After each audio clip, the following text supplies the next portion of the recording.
Olá pessoal, nesta unidade Métodos Matemáticos para o Ensino de Física, nós precisamos revisar alguns conceitos que serão necessários ao longo da nossa unidade curricular. E um dos conceitos básicos que vamos necessitar ao longo desta unidade é exatamente o conceito de vetores. Então será necessário que a gente relembre o conceito de soma, subtração, o que é um produto escalar, o que é um produto vetorial entre vetores, né? Um produto escalar também entre vetores. Então precisamos relembrar alguns conceitos. Bom, e dentre esses conceitos nós temos que lembrar então, evidentemente, que a física ela necessita de medidas, e essas medidas em física são chamadas de grandezas físicas. Ou seja, tudo aquilo que pode ser medido é uma grandeza física. E existem dois tipos de grandezas físicas. A grandeza escalar, que é exatamente aquela grandeza definida por um valor numérico e a sua unidade de medida sempre, né? Porque senão isso não caracteriza um conceito físico. Como, por exemplo, a massa, né? 1 kg, em qualquer lugar do universo, 1 kg continua valendo 1 kg, né? O valor numérico 1 e a unidade de medida quilograma. O tempo, né? 1 hora, 1 minuto, 10 minutos, 20 segundos, ou seja, o intervalo de tempo também é uma grandeza escalar. Não é necessário de mais nenhuma informação para você ter certeza do que aquilo significa.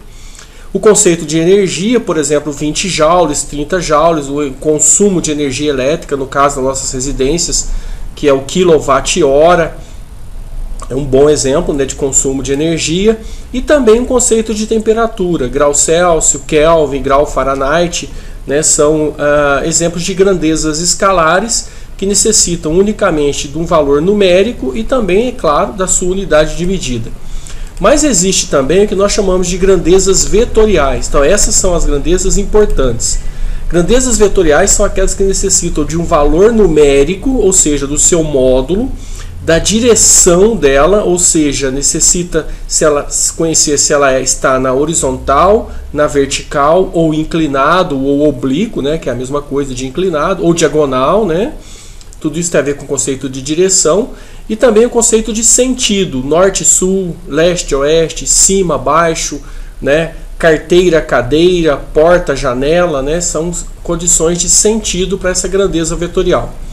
Por exemplo, quando a gente fala que aplicamos uma força de 20 newtons, né? Para onde foi essa força, né, de 20 newtons? Foi uma força horizontal? Foi uma força vertical? Foi uma força inclinada? Né? E além disso, qual o sentido dela? Foi da cadeira para a carteira? Foi do chão para o teto? Foi da parede A para a parede B? Então é necessário a gente caracterizar essa grandeza escalar, essa grandeza vetorial, no caso que é a força. Mesma coisa acontece com a velocidade. Se a gente afirma que a velocidade de um objeto de um carro, por exemplo, é de 80 km por hora, uma velocidade, sei lá, uma velocidade instantânea, né? O que significa isso? Que essa velocidade de 80 km por hora, o carro estava na horizontal, estava caindo de um prédio, né, de um viaduto, por exemplo, né, na vertical, essa velocidade era inclinada, oblíqua ou diagonal. E além disso, eu preciso de mais uma informação. Essa velocidade de 80 km por hora, que por exemplo pode ser na horizontal, está em que sentido? Está sentido Diamantina, Ouro Verde de Minas? Está no sentido Montes Claros, Itamarandiba? Então qual o sentido que esse objeto está se deslocando, né? A aceleração é o mesmo conceito, né? Ou seja, uma grandeza vetorial. Esse objeto que a gente lança verticalmente para cima tem uma aceleração de 9,82 metros por segundo ao quadrado. Mas quando eu joguei isso para cima, a aceleração é verticalmente para baixo, né? Automaticamente eu estou dando duas condições. Verticalmente, ou seja, estou dando a direção, e para baixo, estou dando também o sentido. Então é importante caracterizar que a aceleração também é uma grandeza vetorial. E a ideia de campo, né? Seja ele um campo elétrico, um campo magnético, um campo eletromagnético, é necessário que a gente interprete qual é a direção e o sentido desse campo. Por exemplo, um campo elétrico de 20 newtons por metro, por exemplo, ou um campo elétrico, ou um campo magnético, por exemplo, de um valor de 20 Tesla. Então é necessário que a gente caracterize a direção e o sentido desse campo. Então todas essas grandezas, né, que a gente acabou de colocar, ou seja, tudo aquilo que pode ser medido e que necessita não só do valor numérico e da unidade de medida, mas também da direção e do sentido, nós chamamos de grandezas vetoriais, ok? Bom, dentre os conceitos de grandeza vetorial, claro, né, que existem os vetores, né? O vetor ele é simbolizado por um comprimento, então nós temos um comprimento, esse comprimento tem que ter uma origem, tem que ter uma extremidade, né? Então o comprimento desse vetor, ele tem que ter uma unidade de medida, vamos supor que esse vetor aqui tenha o quê? 1 metro de comprimento, então estou dando para você o que a gente chama do módulo do vetor. Observe que a direção dele é uma direção horizontal, e observe que o sentido é da esquerda para a direita, né? E esse símbolozinho aqui na parte superior, né, é o símbolo de vetor que a gente está acostumado a utilizar. Ok? Ficar bastante atento a essas características, tá? Bom, deixa eu apagar isso aqui. Opa, aí, beleza. A representação de um vetor como uma indicação de seu módulo, né?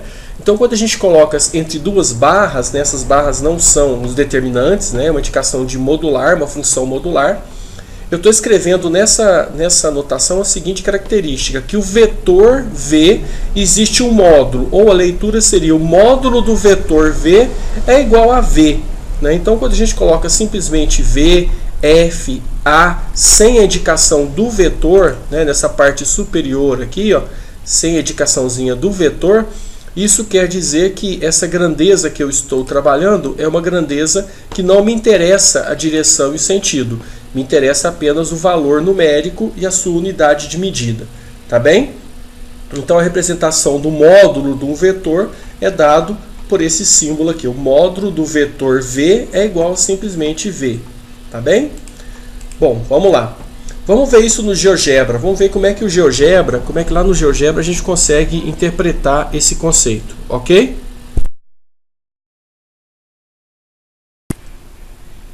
Bom, pessoal, eu estou com o GeoGebra aqui aberto. Ele está plotando para mim aqui em 3 dimensões.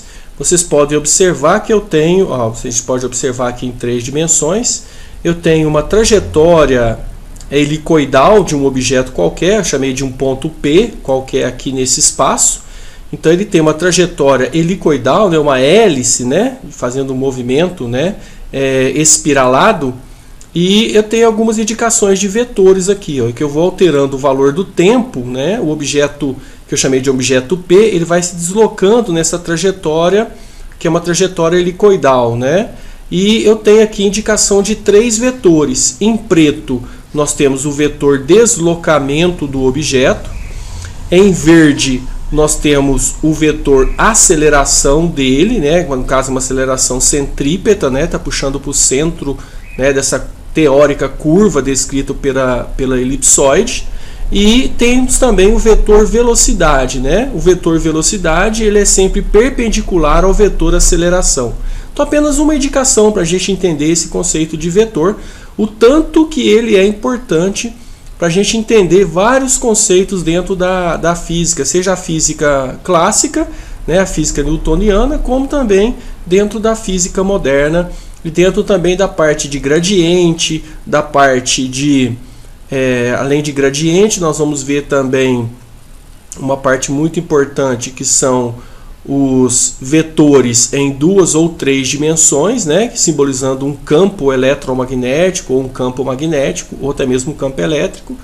E além do gradiente, nós vamos passar pelo rotacional, né? Então é necessário que a gente entenda o conceito de vetor, né, muito bem claro, tá bem? Por isso que a gente está dando essa primeira aula para vocês a respeito do conceito de vetores, tudo bem? Então tá aí o deslocamento em preto, a aceleração em verde e a velocidade em vermelho, né, indicando os vetores, vetor deslocamento, vetor velocidade e vetor aceleração deste objeto que eu chamei de objeto P, pontual, né, bem pequeno, ok?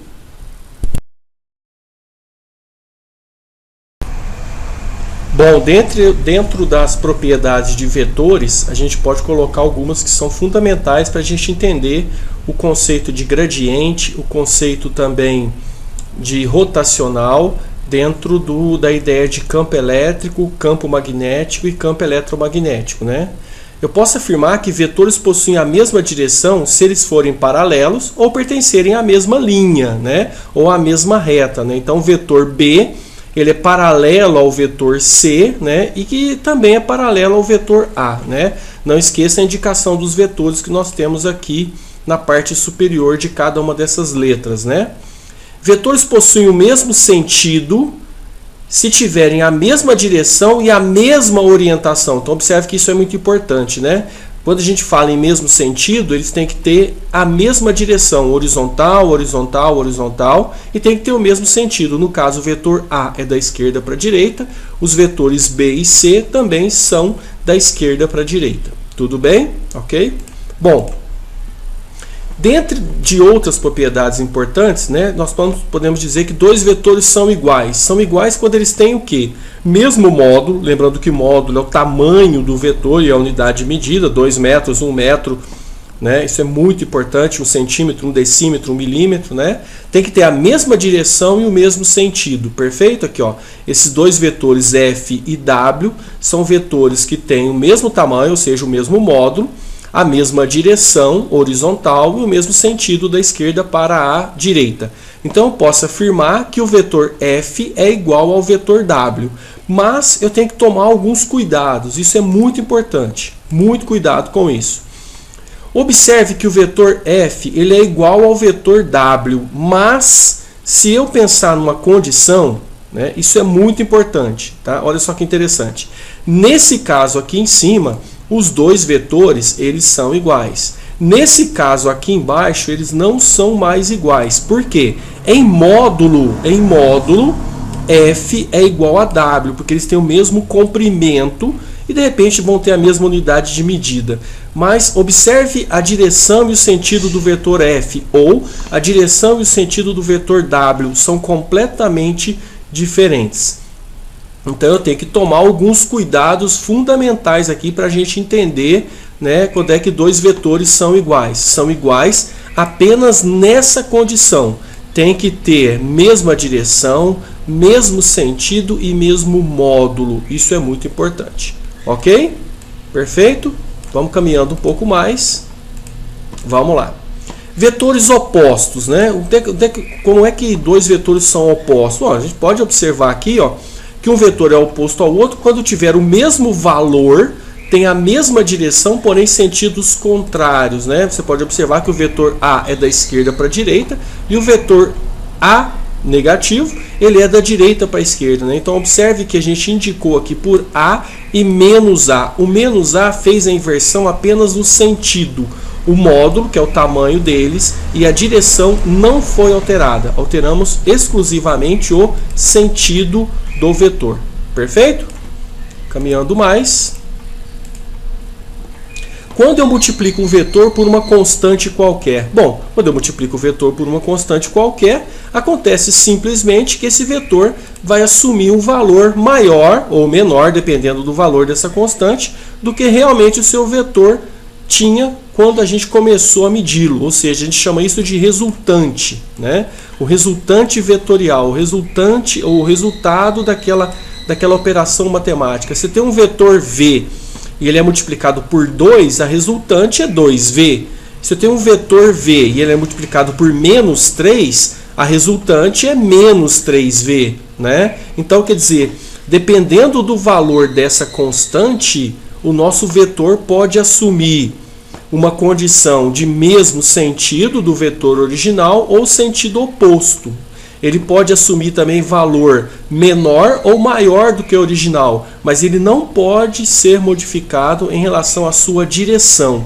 Ou seja, essa constante que está aqui multiplicando o vetor, ela modifica o módulo ou o sentido, não modifica então a direção do vetor em hipótese alguma. Perfeito? Ok? Então esse mais um conceito sobre vetores. Vamos caminhando mais. Aqui eu tenho, por exemplo, um vetor V, ele tem 4 unidades de comprimento. A gente pode observar aqui, deixa eu pegar aqui a minha caneta. Opa, deu zica aqui. Espera aí. Deu uma ziquinha aqui. Aí, beleza, acho que resolveu. Bom, não resolveu não, mas está valendo. Tá acontecendo alguma coisa com a minha caneta, né? Vamos dar uma pausa aqui.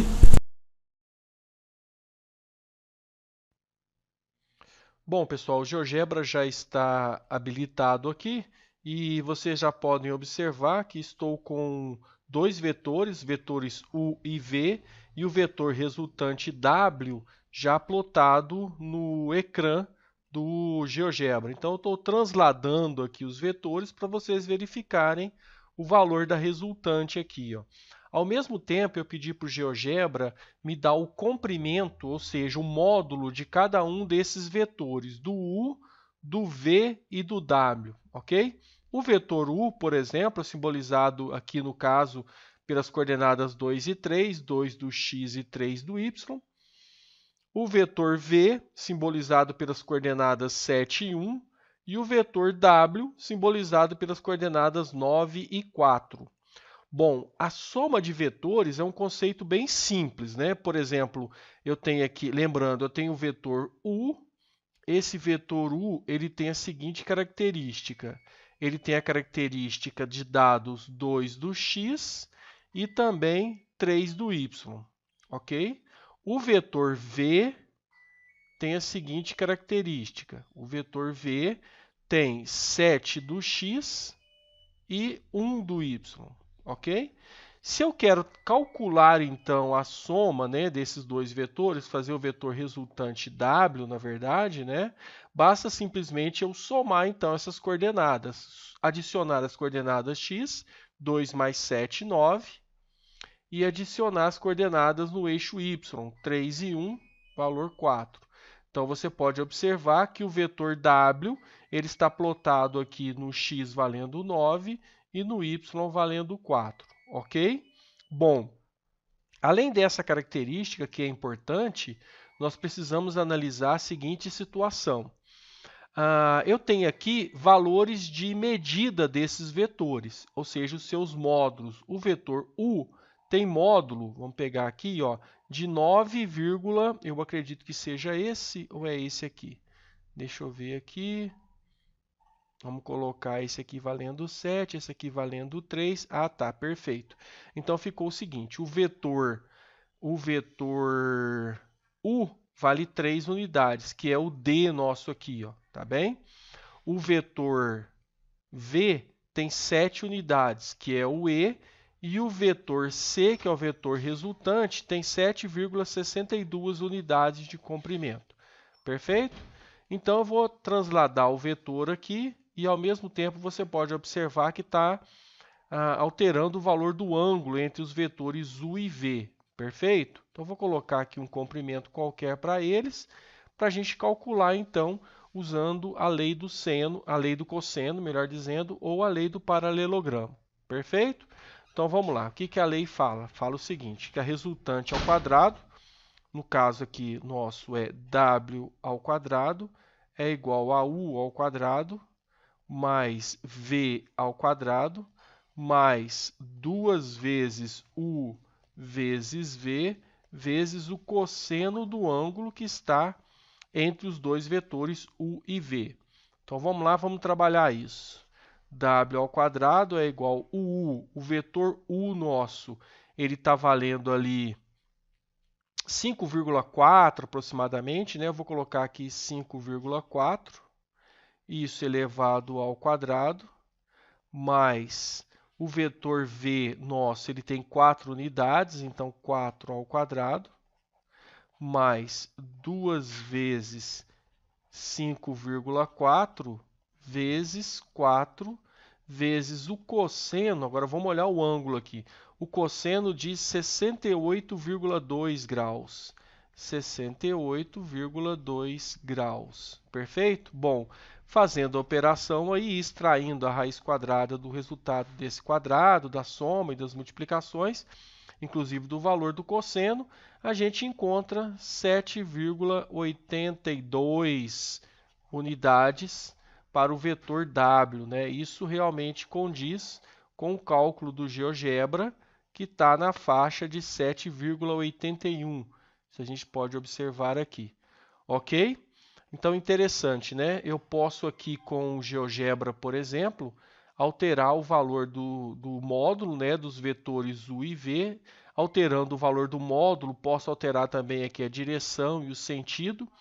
O vetor resultante continua sendo traçado ali. Então, você pode utilizar, por exemplo, como exercício agora, nesse momento, eu vou apagar aqui tudo isso que a gente fez. Como exercício, eu deixo para você fazer a seguinte situação. Eu estou colocando aqui, vou colocar um ângulo um pouco maior, isso, 98,13 graus. Eu gostaria que você confirmasse o resultado. 2,83 para o vetor V, 5 aproximadamente aqui, 5 para o vetor U e 5,39, que é justamente o que você vai encontrar para o vetor W. Perfeito? Faça isso então como atividade, como exercício para esse nosso módulo. Perfeito? É isso então.